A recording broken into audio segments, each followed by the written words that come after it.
আপনারা ইতিমধ্যে হয়তোবা অবগত হয়েছেন, কিন্তু আমাদের শোক দুঃখ কিছু প্রকাশ করার ভাষাও নেই। আসলে এটা এমন একটা ঘটনা, সেটা নিয়ে আমরা এই মুহূর্তে নির্বাচন কমিশনের ভিতরে আলাপ করতে চাচ্ছি না। জাহাঙ্গীরনগর বিশ্ববিদ্যালয়ের জাবি ক্যাম্পাসে আজ সকালটা হয়ে উঠল শোকাবহ।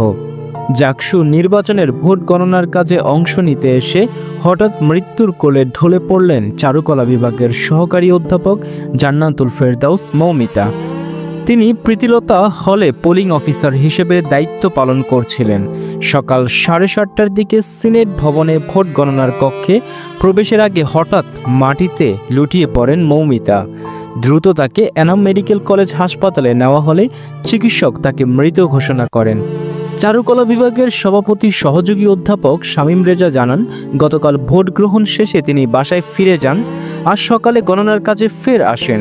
তৃতীয় তলার কক্ষের দরজার সামনেই হঠাৎ পড়ে যান তিনি। আমরা তাকে হাসপাতালে নিয়ে যাই, কিন্তু শেষ পর্যন্ত তার বাঁচানো গেল না। বিশ্ববিদ্যালয়ের প্রক্টর ও নির্বাচন কমিশনের সদস্য সচিব অধ্যাপক একে রাশিদুল আলম গভীর শোক জানিয়ে বলেন, হঠাৎ এমন মৃত্যুর ঘটনায় ক্যাম্পাসে শোকের ছায়া নেমে এসেছে। শিক্ষার্থীরা হতবাক, সহকর্মীরা নির্বাক। সকালের প্রাণচঞ্চলতা এক মুহূর্তে পরিণত হয়েছে নিস্তব্ধতায়। সবাইয়ের মুখে একটাই প্রশ্ন, এত হঠাৎ কেন চলে গেলেন মৌমিতা ম্যাডাম?